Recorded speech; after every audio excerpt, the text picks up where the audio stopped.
They saw me as just another hawker's daughter, balancing trays of water under the Lagos sun, forgotten in the crowd. But the streets were my classroom, the traffic lights, my lessons. And one day, those lessons carried me from Yaba streets to the world stage. This is not just my story. It's the story of every dreamer who refuses to give up. Welcome to The Hawker's Daughter. I am Amara, and if you had seen me today, sitting here in my fitted cream jumpsuit, heels clicking as I walk into this cafe in Lekki, my braids neatly falling on my shoulders, you would never believe where I came from. You would never guess that I was once the girl who used to balance a tray of gala, pure water, and ground nuts on her head, running after buses on 3rd Mainland Bridge just to help her mother make ends meet. But this is my story, and I want to tell it in my own words, because too many people think success begins in the boardroom or in some fancy school. For me, it began on the hot tar road of Lagos, with sweat dripping down my face, dodging danfos and keki napep just to survive. I grew up in Ajagunle. My mother, Mama Amara, was a hawker. She sold everything: plantain chips, roasted ground nuts, sachet water, sometimes soft drinks, whatever she could carry on her tray. My father had left when I was about 7. No explanations, no goodbye, just gone. Mama always said, "Amara, we must make our own way. No man will write our story for us." But hawking wasn't just about selling. It was survival. I remember chasing after buses, the conductors shouting, "Oh, wah, oh, enter with your change," while I yelled, "Pure water, gala, buy something, Oga." My sandals would slap against the road as cars zoomed past, their exhaust choking me. Sometimes people would mock me. "Fine girl like you, and you day hawk? Like this?" Others would just wave me off like I was invisible. Still, Mama was proud. She used to tell me, better to sweat with dignity than to steal with shame. But I wasn't proud. In fact, I hated it. By the time I got into secondary school, I had made up my mind that nobody there would ever know what I did after school. When my classmates asked me what my parents did, I would lie. I told them my mother was a trader in Balogan Market, importing fabrics.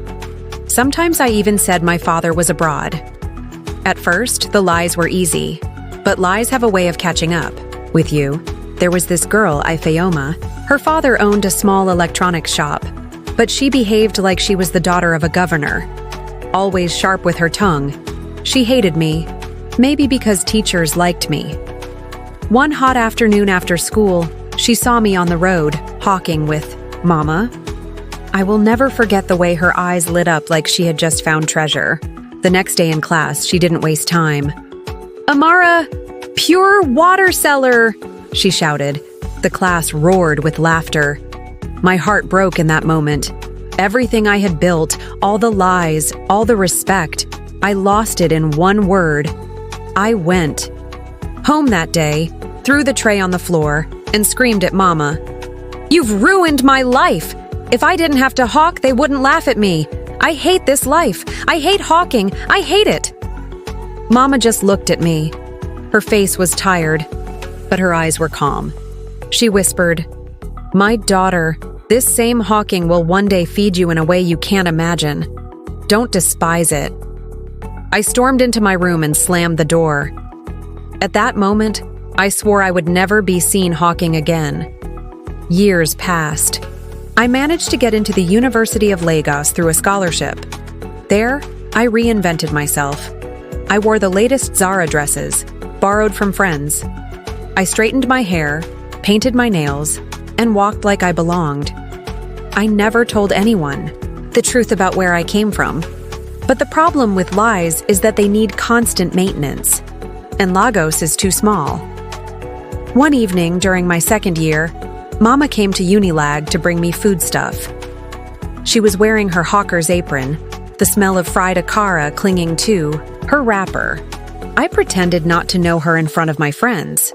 In fact, I hissed and walked away when she called my name. That night, I saw the hurt in her eyes. She didn't say anything, but the shame I put in her heart, I still feel it to this day. After graduation, life hit me hard. My friends, whose parents were wealthy, moved abroad for masters or got jobs in their father's companies. Me? I had nothing. No connections, no uncle in government, no family money. Just mama and her hawking business. At first, I tried to get office jobs.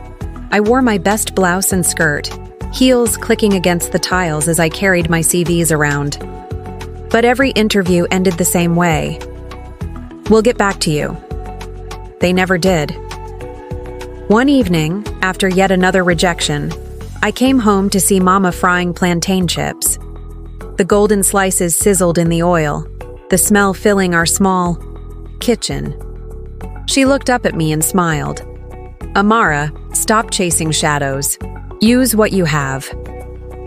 I stared at her. "Mama, you want me to hawk again?"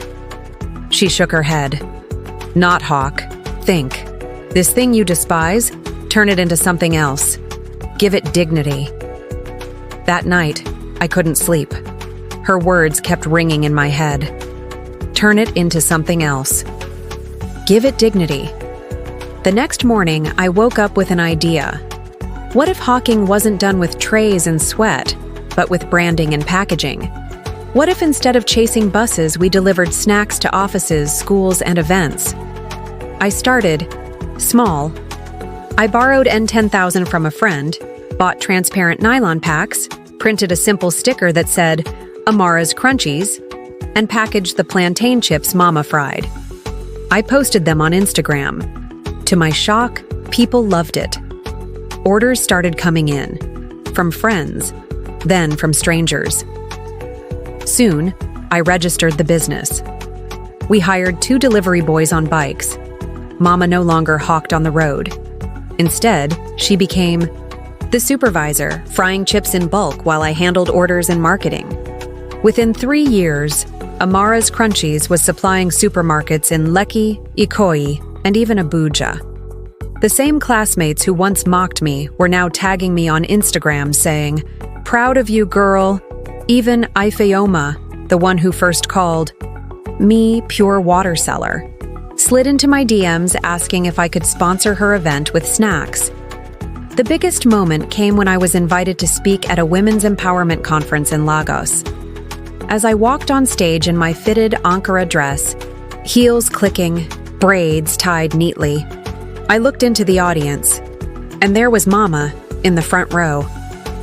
She was wearing a new lace blouse, her face glowing with pride. I told my story openly. I told them how I once hawked, how I lied about my life, how I even denied my own mother.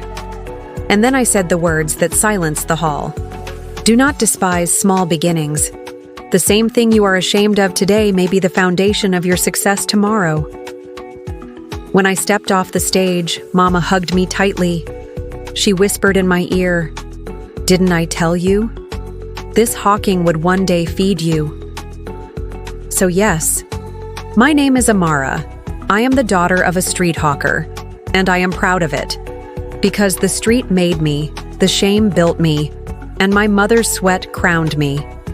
And if you see me today, sipping coffee in Lekki, remember, behind every success, there is a story, a real one.